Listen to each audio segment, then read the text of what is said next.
ನಿಮ್ಮ ಏಜು ಕಡಿಮೆ ಆಗಬೇಕಾ? ನೀವು 35-40 ಅವರು ಆಗಿಬಿಟ್ಟಿದ್ದೀರಾ. ನಿಮ್ಮ ಏಜು ಕಡಿಮೆ ಆಗಬೇಕು. 45 ಆಗಿದ್ದರೆ 35 ಥರ ಕಾಣಬೇಕು, 35 ಆಗಿದ್ದರೆ 30 ಥರ ಕಾಣಬೇಕು ಅಂತ ಅಂದರೆ ನೀವು ಈ ಎಕ್ಸಸೈಸ್ಗಳನ್ನ ಮಾಡಲೇಬೇಕು. ಬನ್ನಿ ಯಾವ ಎಕ್ಸಸೈಸು ನೋಡೋಣ. 35 ಆಗ್ತಾ ಆಗ್ತಾ ನಮ್ಮ ಫ್ಲೆಕ್ಸಿಬಿಲಿಟಿ ಕಮ್ಮಿ ಆಗುತ್ತೆ. ಮಕ್ಕಳು ಕುಣಿತಾರೆ, ಹಾಡ್ತಾರೆ, ನಲ್ದಾಡ್ತಾರೆ, ಎಲ್ಲ ಮಾಡ್ತಾರೆ. ಆದರೆ ನಮ್ಮ ಫ್ಲೆಕ್ಸಿಬಿಲಿಟಿ ಕಡಿಮೆ ಆಗ್ತಾ ಹೋಗುತ್ತೆ. ಅದಕ್ಕೆ ನಾವು ಫ್ಲೆಕ್ಸಿಬಿಲಿಟಿ ಆಗಿರೋದಕ್ಕೆ ಈ ಎಕ್ಸಸೈಸ್ಗಳನ್ನು ಮಾಡೋಣ. ಅಂದರೆ ನಾವು ಚಿಕ್ಕವರಾಗಿ ಕಾಣಬೇಕು, ಇನ್ನು 40 ಇರೋರು 35 ಇರಬೇಕು ಅಂತ ಅನ್ನೋರು ಈ ಎಕ್ಸಸೈಸ್ಗಳನ್ನ ನೀವು ಮಾಡಲೇಬೇಕು. ಬನ್ನಿ ಫಸ್ಟ್ನೇ ಎಕ್ಸಸೈಸ್ನ ನಾವಿವಾಗ ಮಾಡೋಣ. ಫಸ್ಟ್ ಒನ್ ನಾವು ಬ್ರೀತಿಂಗ್ ಎಕ್ಸಸೈಸನ್ನು ಮಾಡಬೇಕು. ಬ್ರೀತಿಂಗ್ ಎಕ್ಸಸೈಸು ನಮ್ಮ ಚೆಸ್ಟನ್ನು ನಾವು ಫಾರ್ವರ್ಡ್ ತರಬೇಕು ಮತ್ತು ಬ್ರೀತ್ ಔಟು ನಮ್ಮನ್ನು ನಾವು ಹಗ್ ಮಾಡ್ಕೋಬೇಕು.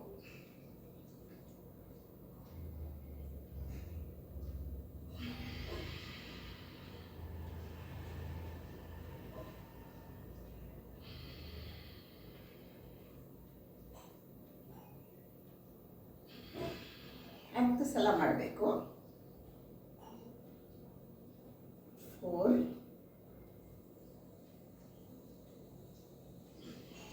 5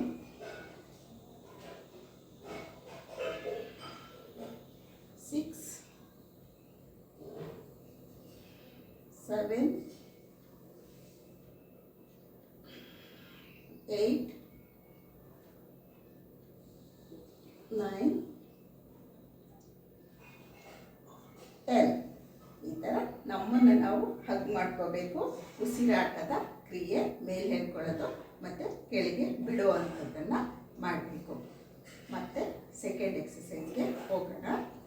ಸ್ವಲ್ಪ ಕಾಲನ್ನು ಅಗಲ ಮಾಡಿಕೊಳ್ಳಿ. ನಿಮ್ಮ ಕೈಯನ್ನು ಈ ರೀತಿ ಜೋಡಿಸಿ 1 2 3 4 5 6 7 8 9 10. ಈಗ ಬಲಗಡೆ ತಿರ್ಗೋಣ. ಇಲ್ಲಿ 5 ಸಲ ಉಸಿರು ತಗೊಳ್ಳೋಣ, ಉಸಿರು ಬಿಡೋಣ.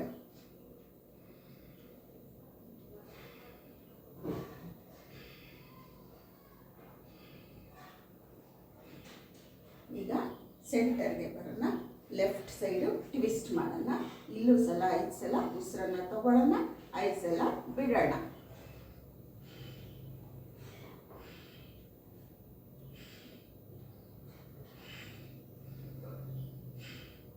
ಸೆಂಟ್ರಿಗೆ ಬರೋಣ.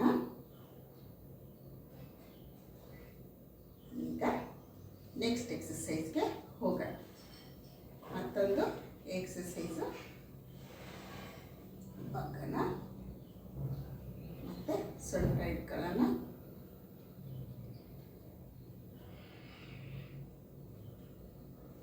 ಉಸಿರು ತಗೊಳ್ಳೋಣ.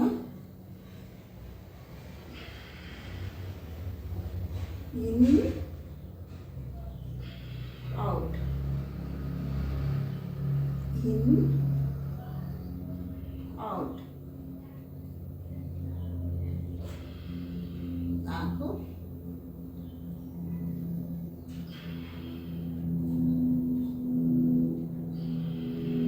5 6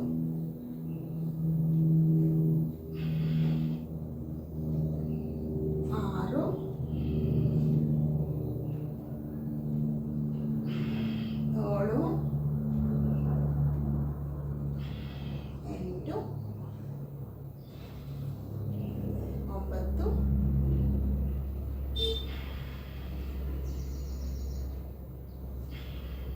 10. ಸೆಂಟರ್ಗೆ ಬರೋಣ. ಈ ರೀತಿ ನಾವು ಎಕ್ಸಸೈಸ್ಗಳನ್ನು ಮಾಡ್ತಾ ಇರಬೇಕು. ಮತ್ತೊಂದು ಎಕ್ಸಸೈಸು, ನಿಮ್ಮ ಕಾಲನ್ನು ಸ್ವಲ್ಪ ಅಗಲ ಮಾಡಿ ಬಲಗಾಲನ್ನು ಬಲಗಾಲ ಕಡೆ ತಿರುಗಿಸಿ, ಬಲಗಡೆಗೆ ತಿರುಗಿಸಿ. ವೀರಭದ್ರಾಸನ ಮಾಡ್ತೀವಲ್ವ ಆ ಥರ. ಈಗ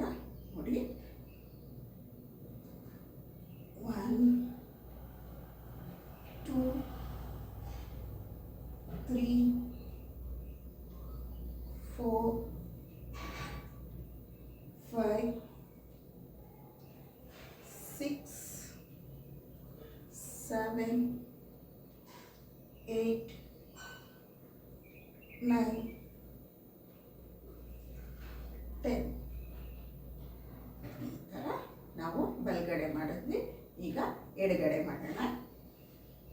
ಎಡಗಾಲನ್ನು ತಿರುಗಿಸಿ ಎಷ್ಟು ಬಗ್ಗಕ್ಕಾಗುತ್ತೋ ಅಷ್ಟು ಬಗ್ಗಿದ್ರೆ ಸಾಕು.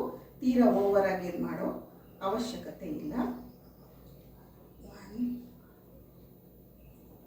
2 3 4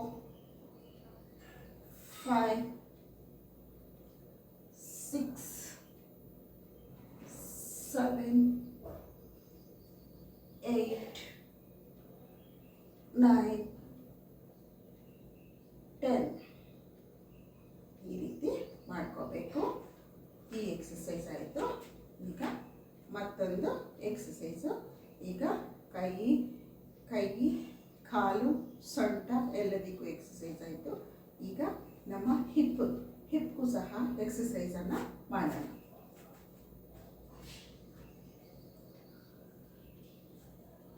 One, 2, 3,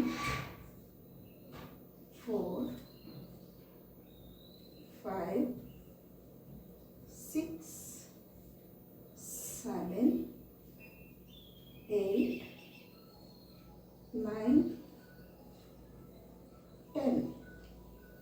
10, 9,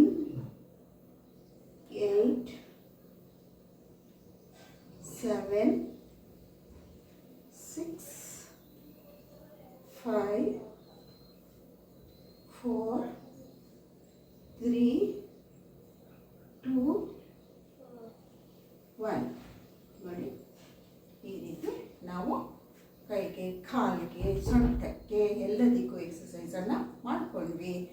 ಈ ಎಕ್ಸಸೈಸ್ಗಳು ನಮಗೆ ಏಜನ್ನು ಕಡಿಮೆ ಮಾಡುತ್ತೆ.